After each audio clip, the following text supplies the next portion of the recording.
Dios les bendiga, hermanos. Vamos a iniciar la clase que corresponde a este día, que es la teología del reino ahora. Conquista, gobierno, autoridad, dominio, manifestación, visión de reino. El reino es aquí y ahora. ¿Suena conocido? Estas son palabras y frases que se oyen habitualmente dentro de las iglesias pertenecientes o asociadas con el movimiento apostólico y profético. Estas promueven la teología del dominio, al mando de los apóstoles y profetas modernos. ¿Pero esta teología es realmente bíblica? ¿Qué hay detrás de esta corriente doctrinal, la cual hay muchas iglesias están adoptando? Vamos a nuestra verdad central. Anunciar y extender el reino de Dios en el corazón de cada individuo es el propósito del Evangelio de Cristo. No es un mensaje de prosperidad y abundancia material terrenal, sino eterna, y bajo el sometimiento de su soberanía. Esta clase tiene 3 objetivos. Número 1, conocer el concepto bíblico del reino de Dios. Número 2, desear extender el reino de Dios a través de la predicación del Evangelio. Y número 3, oponerse a las doctrinas sensacionalistas que promueven la ambición material. La teología del dominio, también conocida como teología del reino ahora, el reino presente y teología de la restauración, es un término usado para describir la filosofía de cristianos conservadores, políticamente activos, principalmente de la denominada derecha cristiana, que buscan ejercer influencia o control sobre el gobierno civil secular a través de la acción política. Especialmente este movimiento está en Estados Unidos y América Latina, y cuyo objetivo es el establecimiento de una nación gobernada por cristianos. Argumentan que solo los cristianos deben controlar el gobierno civil, llevándolo a cabo de acuerdo con la ley bíblica. Fundamentan sus alegatos en una interpretación política de Génesis 1:28. La teología de dominio enseña que la Iglesia debe establecer por cuenta propia el reino de Dios como un reino literal y físico en esta tierra. Solo cuando este objetivo sea logrado, Jesús podrá retornar a la tierra. También enseña que los creyentes podemos encarnar literalmente a Cristo como su cuerpo para establecer su imperio, tomándose atribuciones que la Escritura describe como pertinentes a Cristo solamente. Postulados de la doctrina del reino ahora.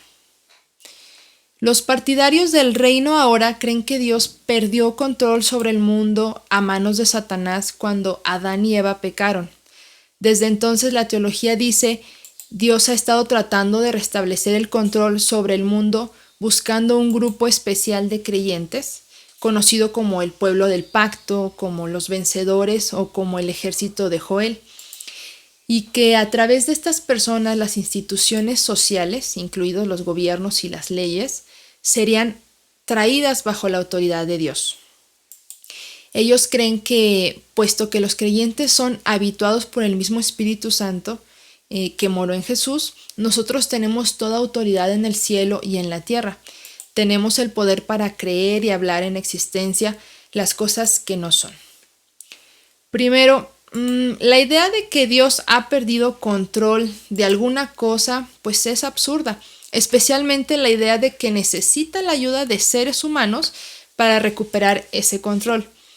Él es el Señor soberano del universo, completo y santo y perfecto y en todos sus atributos. Tiene un control absoluto sobre todas las cosas, pasadas, presentes y futuras. Y no pasa nada fuera de su mandato. Todo procede según su plan divino y propósito.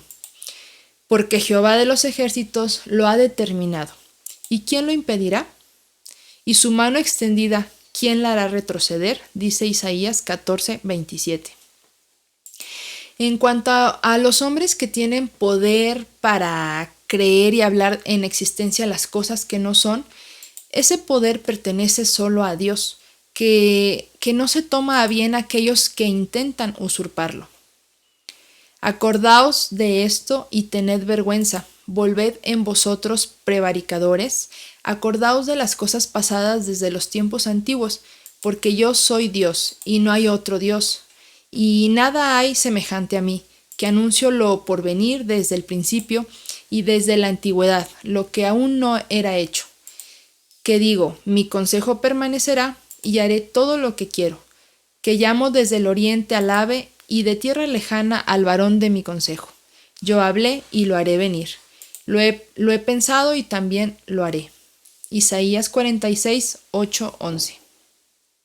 También entre las creencias antibíblicas está la idea que todas las profecías sobre el futuro de Israel, tanto en el Antiguo como en el Nuevo Pacto, se aplican a la Iglesia. La teología del reino ahora ve la segunda venida de Jesús en dos etapas. Primero, a través de la carne de los creyentes, y en particular la carne de los apóstoles y profetas de hoy, y luego en personas para apoderarse del reino entregado a Él por aquellos que han sido victoriosos, los vencedores. Antes de la segunda venida, los vencedores deben purgar la tierra de toda influencia maligna. El reino ahora afirma que Jesús no puede regresar hasta que todos sus enemigos hayan sido puestos bajo los pies de la iglesia, incluyendo la muerte, supuestamente. La idea de que la iglesia ha reemplazado a Israel y que el cumplimiento de las profecías de Israel pertenece a la iglesia es conocida como la teología de la sustitución y es antibíblica. Se cumplirán las promesas a Israel y no en la iglesia. Las bendiciones de Dios a Israel son eternas e irrevocables. Finalmente, la segunda venida de Cristo será cuando Él, no los hombres, derrote a sus enemigos y ponga a todas las cosas debajo de sus pies. La descripción de la segunda venida en Apocalipsis 19 es la descripción de un poderoso guerrero que viene a poner todas las cosas en orden, no de quien viene a una tierra ya limpia y lista para que él gobierne. El versículo 15 es claro. De su boca sale una espada aguda para herir con ella a las naciones, y él las regirá con vara de hierro. Y él pisa el lagar del vino, del furor y de la ira del Dios Todopoderoso. Si la tierra ha sido purgada de toda influencia maligna, como creen los del reino ahora, ¿por qué necesita Cristo una espada afilada para atacar a las naciones? ¿Y por qué aún existe el furor y la ira de Dios contra ellas? Concluyo. El reino es descrito como, de varias maneras, como reino de los cielos en Mateo 13:11, reino de Dios, el reino de Cristo y de Dios en Efesios 5:5 y reino de nuestro Señor y de su Cristo en Apocalipsis 11:15. Jesús muchas veces habló del reino como mi reino, Lucas 22:30. Pablo, refiriéndose a Jesucristo, lo llamó reino de Cristo Jesús en 2 de Timoteo 4:1. Todos estos términos se refieren al reino de Dios, el reino del Señor. La palabra reino, que en hebreo es malkut, aparece muchas veces para significar un territorio o un dominio aquí en la tierra. Dominio o reinado es a veces la traducción de la idea de la autoridad y el poder de Dios. Lo vemos en Salmos 22:28, Salmos 45:6 o Salmos 66:7. Entonces, el reino de Dios es tanto una realidad actual como una promesa de un cumplimiento futuro. El reino de Dios no es la iglesia, pero hay una relación inseparable entre los dos. La iglesia invisible y verdadera es el cuerpo espiritual del cual Cristo es la cabeza. Efesios 1:22-23. Colosenses 1:18. Incluye a todos los que han creído o creerán en Cristo como Salvador desde el inicio de la iglesia hasta el tiempo en que Dios la lleve del mundo. A la misma vez y sin contradecir el rol de siervos, los hijos de Dios deben estar en el mundo, pero no ser del mundo.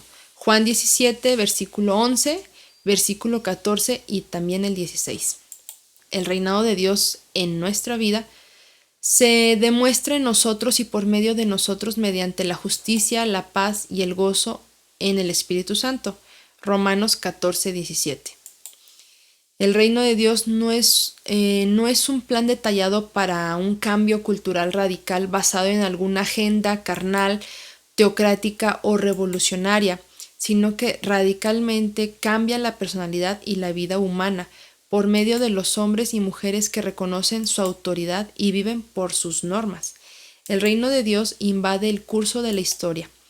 Este proceso comenzó con la primera venida del Mesías, ha progresado durante la era de la Iglesia y será completado con el dominio de Cristo al final de los tiempos. Vamos a leer la definición de el reino de Dios según la palabra de Dios. Esta versión que vamos a mostrar es una versión NBI y dice así en Éxodo 19 del 5 al 6.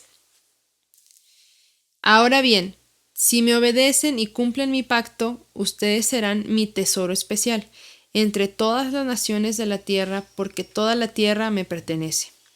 Ustedes serán mi reino de sacerdotes, mi nación santa. Este es el mensaje que debes transmitir a los hijos de Israel.